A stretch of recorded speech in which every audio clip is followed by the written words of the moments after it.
What's going on, guys? Training tip slash suggestion slash question. I've taken a lot of training over the years from a number of different instructors, including some really well-known ones and some not so well-known ones. So I've had a fairly broad exposure to different instructors' techniques and ways of teaching and what they teach and all.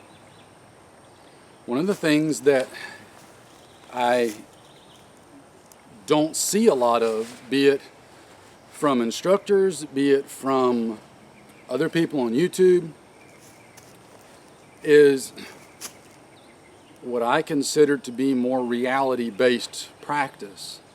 Now, that's not to say that the training that a lot of instructors are teaching isn't realistic.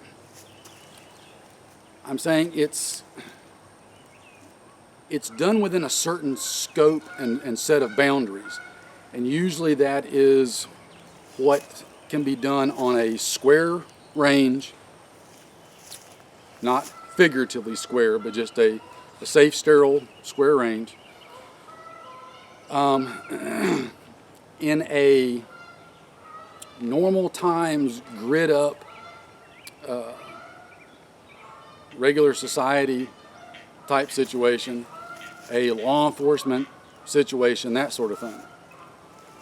And where I'm leading with that is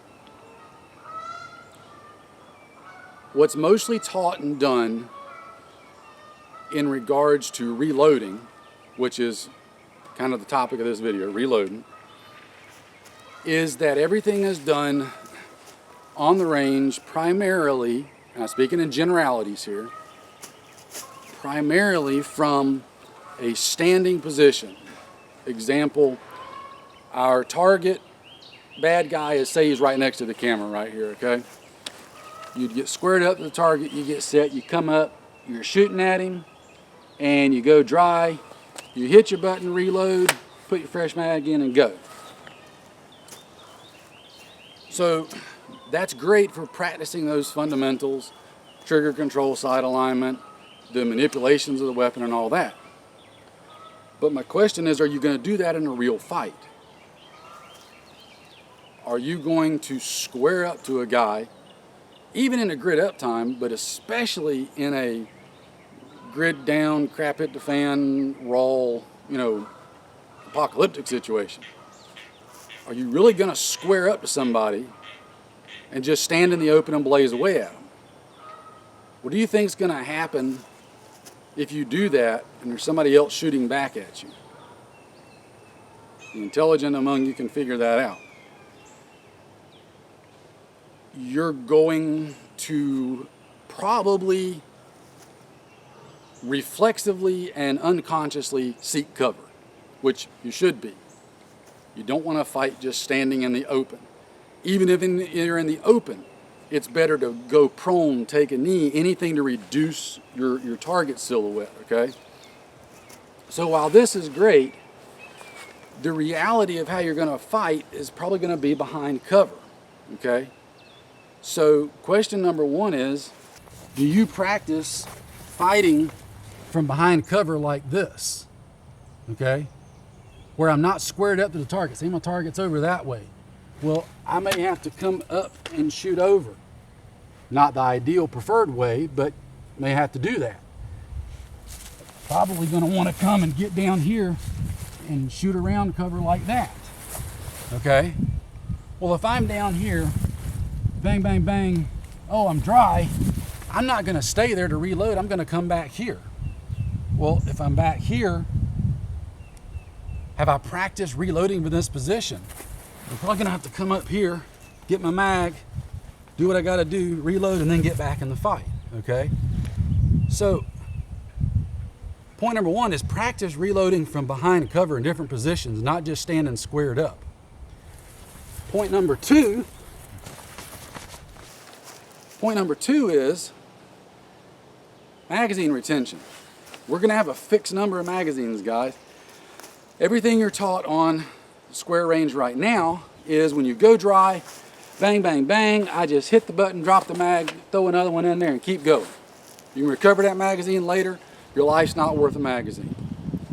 Absolutely 100% true in the situations that it applies to, and it doesn't apply to every situation. In a grit-up, modern-day society, if a police officer gets in a shooting, he could care less about that magazine. He's going to recover it after the fight. He's going to get a new one when he goes home. Whatever.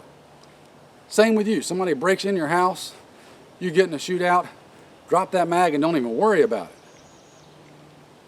What about in a catastrophic situation, a raw situation, crap hit the fan, apocalyptic, whatever? You get into a gunfight, it's probably not going to be at close quarters. Probably, not necessarily. Again, generalities here. It's probably going to be more to distance. Distance being probably, 50 yards or more. Think about, fighting in your neighborhood, 25, 50 yards, etc. Think about this kind of terrain out here. Again, you're not going to want to just stand in the open and do that speed reload because you're going to be behind cover fighting. Well, that cover gives you a little bit of time. Take advantage of that time, in my opinion. And again, I'm not an instructor, so I'm not trying to tell you what to do. I'm just trying to give you food for thought and telling you what I try to practice doing. Take the time to retain that magazine, okay? Because you're going to have a finite amount of them. When you start losing them, you quickly find yourself in a bad situation. You'll have a fancy single-shot rifle. I know some people will say, oh, well, I can go back and get it after the fight. Well, how do you know that? You may survive the fight by laying down suppressive fire and getting the heck out of Dodge, and leaving the area. The roving, looting, marauders, raping, pillaging, plundering, rioting, whatever, they may still occupy the spot that you were just at where you had the fight. Probably not a good idea to go back there. So that magazine's gone. You got to think about those things. Try not to trap yourself into specific modern situations when you're crossing over thinking about a non-normal situation, okay? It's very easy to retain that magazine and do it fairly quickly. So if I'm down here, right, and I'm fighting, bang, bang, I go dry, I'll come back behind cover, I can pull this mag out, just stick it in my gear, down my shirt, whatever. Grab my fresh mag, reload, and I'm back up. Now I can do that fairly fast and still retain that magazine, right? I don't have to just drop it on the ground and forget about it. I can hang on to it. I got bullets that'll be stopped by my cover. Another thing to take into consideration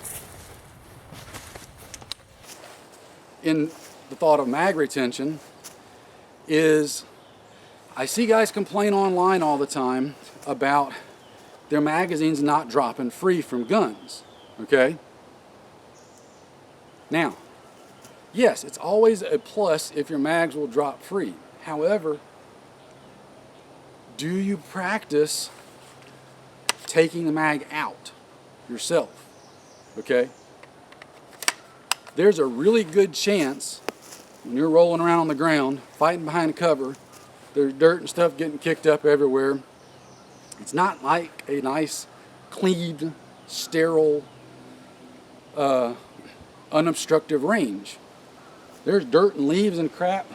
Your gun's going to be kicking it up. Incoming fire's going to be kicking stuff up. Most guns, no matter how reliable they are, it won't take a lot to make a magazine so that it won't drop free. It may come out of the gun very easily with just a little teeny tug, but it might not drop free. So, do you practice doing your reloads, taking that mag out, retaining it, then reloading with your next one?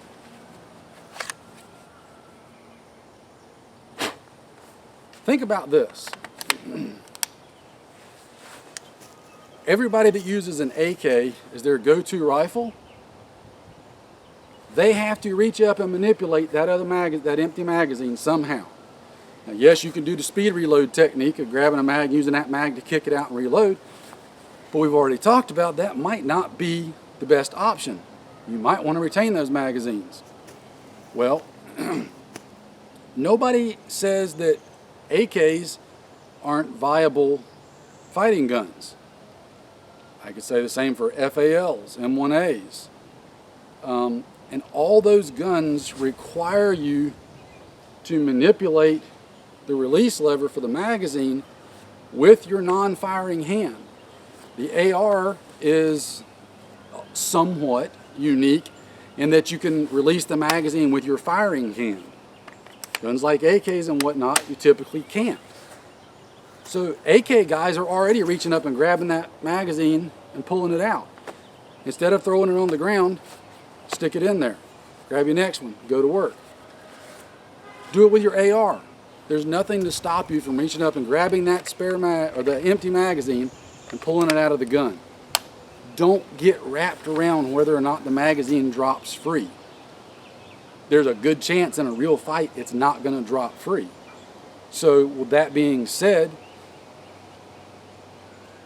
don't let that be a overwhelming criteria of how well you like or don't like your gun, or, oh, well, I got rid of this one because the mags didn't drop free, or whatever. Does the gun work? Is it reliable? Is it accurate? If the only thing you got to do is reach up and tug a magazine out, get a new one in, as long as it's not, you're not having to do that, don't worry about it. Reach up there, grab that magazine, pull it out, and get back to work. So, enough rambling on this one. You're probably slap worn out and bored by now with it. I hope not. But there you go. There's my thoughts and suggestions and questions on reloading, mag retention, mags not dropping free, reloading behind cover. Practice it, guys. Practice all of it. Practice those speed reloads standing up. Practice speed reloads, crouched behind something. Practice retaining the magazine standing up. Practice retaining the magazines down behind something. Practice all those different things and try not to get wrapped around one specific thing, and differentiate. Most of you guys should be intelligent enough to do this. Differentiate when it's time to do a speed reload, even in a catastrophic situation, a raw situation, versus when it's not. No one would suggest, I wouldn't think, that if I've got a guy 10 yards from me charging me and I'm blazing away at him and my gun goes dry, even in a raw situation, I'm going to do a speed reload. I'm going to drop the mag and not worry about it, because at that point, I'm in immediate jeopardy. I got to get the gun back up, and that's when those microseconds count. If the guy's 50 yards away and I'm behind cover, that's a different story.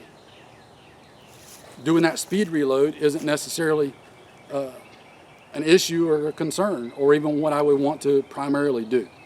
So, again, just throwing this out there for your perusal, your thought, etc.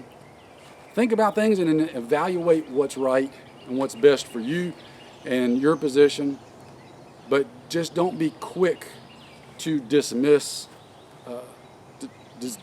what I'm saying, not because I'm saying it, but the topic itself, not because of me.